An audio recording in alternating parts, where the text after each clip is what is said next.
السلام علیکم۔ آج ہم نوح علیہ السلام کا واقعہ سنیں گے۔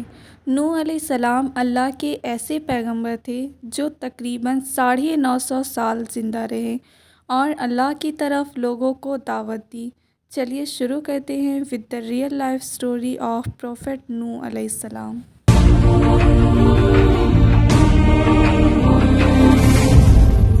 آدم علیہ السلام کی وفات کے بعد تقریباً 1000 سال بعد نوح علیہ السلام تشریف لائے۔ آدم علیہ السلام کے بعد کی نسلیں بہت نیک تھیں، پر تقریباً 1000 سال بعد شیطان نے ان لوگوں کو بہکایا کہ کچھ نیک اور بزرگ لوگوں کو یاد رکھنے کے لیے ان کے بت بنا لو، تو لوگوں نے کچھ بزرگوں کو عزت دینے کے لیے ان کے بت بنا لیے۔ اس وقت تو بتوں کی پوجا نہیں ہوئی، پر کچھ نسلوں بعد لوگ آہستہ آہستہ ان بتوں کو پوجنے لگ گئے۔ کفر اور شرک عام ہو گیا اور ایک اللہ کی عبادت بند ہو گئی۔ تب اللہ نے دنیا میں نوح علیہ السلام کو بھیجا۔ اس وقت انسانوں کی عمریں زیادہ ہوتی تھی اور نوح علیہ السلام کی عمر تقریباً 950 سال تھی۔ نوح علیہ السلام نے لوگوں کو اللہ کی طرف دعوت دی۔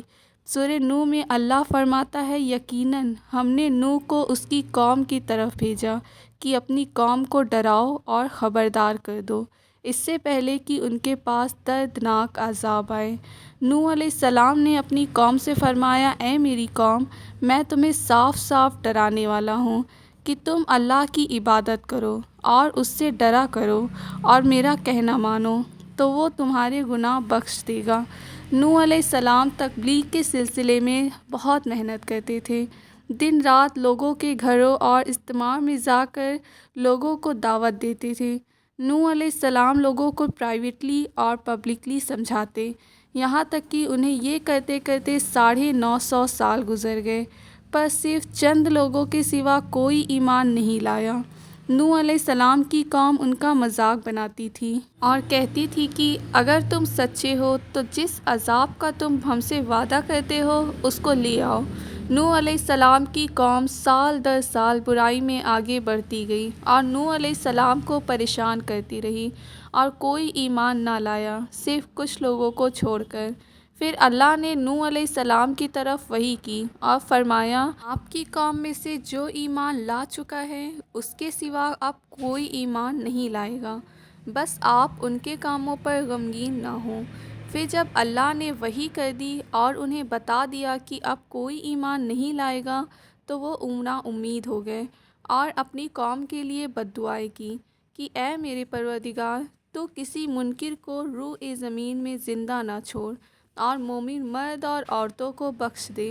نوح علیہ السلام نے جب اللہ کو پکارا تو اللہ نے نوح علیہ السلام کو ایک بڑی کشتی بنانے کی وحی کی، لیکن نوح علیہ السلام نہیں جانتے تھے کہ وہ اتنی بڑی کشتی کیسے بنائیں۔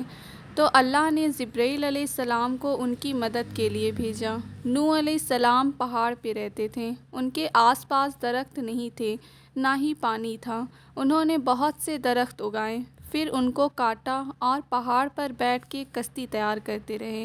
لوگ جب نوح علیہ السلام کو کشتی بناتے ہوئے دیکھتے تو ان کا بہت مذاق بناتے اور کہتے کہ کیسا مجنون ہے جو پہاڑ پہ کشتی بنا رہا ہے۔ دھیرے دھیرے بہت محنت کے بعد ایک بہت بڑی کشتی تیار ہو گئی۔ ایک جگہ آتا ہے کہ نوح علیہ السلام نے یہ کشتی 100 سال میں تیار کی۔ اس کشتی کی لمبائی 300 گز، اونچائی 30 گز اور چوڑائی 50 گز تھی۔ یہ کشتی عام کشتیوں کی طرح اوپر سے کھلی ہوئی نہیں تھی، بلکہ اس کو جیسے نیچے سے بند کیا گیا تھا ویسے ہی اوپر سے بند کیا گیا تھا، تاکہ اوپر سے جو پانی برسے وہ انہیں نقصان نہ دے۔ اس کشتی کے 3 فلور تھے اور ہر فلور پہ ایک دروازہ تھا۔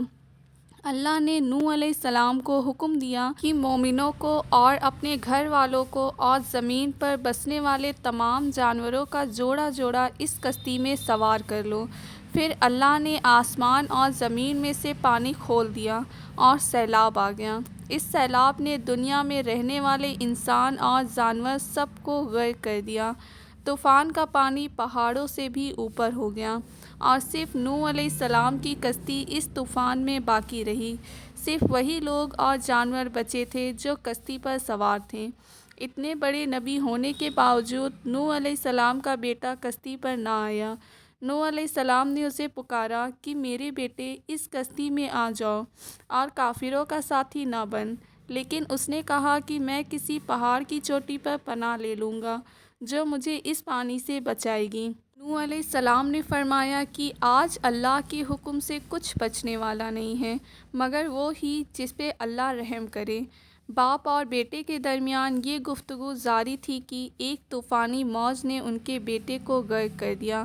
جب نوح علیہ السلام کے سامنے ان کا بیٹا غرق ہو گیا تو ان کی آنکھوں سے آنسو آ گئے اور وہ پکار اٹھے، اور تو نے مجھ سے وعدہ کیا تھا کہ میرے گھر والوں کو نجات عطا فرمائے گا، اور تو تمام حاکموں میں سے بہتر حاکم ہے، لہٰذا یہ ناممکن ہے کہ تیرا وعدہ پورا نہ ہو۔ اللہ نے فرمایا، اے نوح، وہ تیرے عہد سے نہیں تھا کیونکہ وہ کافر تھا۔ کفر نسب کو ختم کر دیتا ہے۔ اللہ نے نوح علیہ السلام سے فرمایا کہ آپ ہرگز وہ چیز نہ مانگیں جس کا آپ کو علم نہیں۔ نوح علیہ السلام یہ بات سمجھ گئے اور فوراً اللہ سے توبہ کی اور فرمایا، اے میرے پروردگار، میں تیری ہی پناہ چاہتا ہوں اس بات سے کہ تجھ سے وہ مانگتا ہوں جس کا مجھے علم نہیں۔ اگر تو مجھے نہ بخشے گا اور مجھ پہ رحم نہ کرے گا تو میں خرابی والوں میں سے ہو جاؤں گا۔ کشتی نوح علیہ السلام اور ان کے ساتھیوں اور سارے جانوروں کے نسل کو لیے پانی کی تیز لہروں پر بلندی سے چل رہی تھی، مگر زمین پر موجود ہر چیز، انسان، جانور، پرندے غرق ہو چکے تھے۔ ان میں سے کوئی باقی نہیں بچا تھا، اگر کوئی بچا تھا تو وہ کشتی والے تھے۔ نوح علیہ السلام اور ان کے ساتھی 6 مہینے تک اس کشتی میں رہے۔ آخر اللہ کے حکم سے طوفان رک گیا۔ اللہ نے زمین کو حکم دیا کہ وہ سارا پانی نگل جائے۔ زمین نے سارا پانی نگل لیا اور زمین خشک ہو گئی اور کشتی پہاڑ پر جا کر ٹھہر گئی۔ اب انہیں حکم ہوا کہ سلامتی کے ساتھ کشتی سے اتر آئیے، آپ سب پر برکت نازل ہوگی اور ان نسلوں پر بھی جو آپ سے پیدا ہوں گی۔ پھر صرف نوح علیہ السلام سے آگے کی نسل شروع ہوئی اور زمین میں ان کی اولاد کے علاوہ کسی اور کی نسل باقی نہ رہی۔ سارے جانوروں کی نسلیں بھی یہیں سے پھر سے شروع ہوئی۔ نوح علیہ السلام کے 3 بیٹے تھے، سام، حام، یافس، جس میں دنیا کی نسل آگے بڑھی۔ سام کی اولاد گندوی رنگ کی تھی۔ عرب، سیریا، فلسطین، اسرائیل کے لوگ سام کی اولاد تھی۔ حام کی اولاد کالی رنگت کی تھی۔ افریقہ، ایبریجنل، آسٹریلیا، انڈیا اور ایجپٹ اور سوڈان کے لوگ حام کی اولاد تھی۔ گورے رنگ کے لوگ یافس کی اولاد تھی۔ چائنا، جاپان، کوریا اور یورپ کے لوگ یافس کی نسل تھی۔ نوح علیہ السلام کا چوتھا بیٹا جو ایمان نہ لانے کی وجہ سے برباد کر دیا گیا تھا، اس کا نام کینعان تھا اور اس سے کوئی نسل آگے نہیں بڑھی۔ قرآن میں اللہ نے فرمایا، اور ہمیں نوح نے پکارا تو دیکھ لو ہم کیسے اچھی دعا قبول کرنے والے ہیں۔ ہم نے اسے اور اس کے فرمانبرداروں کو اس پر زبردست مصیبت سے بچا لیا اور اس کی اولاد ہم نے باقی رہنے والی بنا دی۔ طوفان کے بعد نوح علیہ السلام 350 سال زندہ رہے، پھر نوح علیہ السلام فوت ہو گئے۔ نوح علیہ السلام کی کشتی آج بھی موجود ہے۔ ریسرچرز نے ترکی میں اس کشتی کو ڈھونڈ لیا ہے۔ قرآن میں اللہ نے فرمایا، اور بے شک ہم نے اس واقعے کو نشانی بنا کے باقی رکھا، بس کوئی ہے نصیحت حاصل کرنے والا۔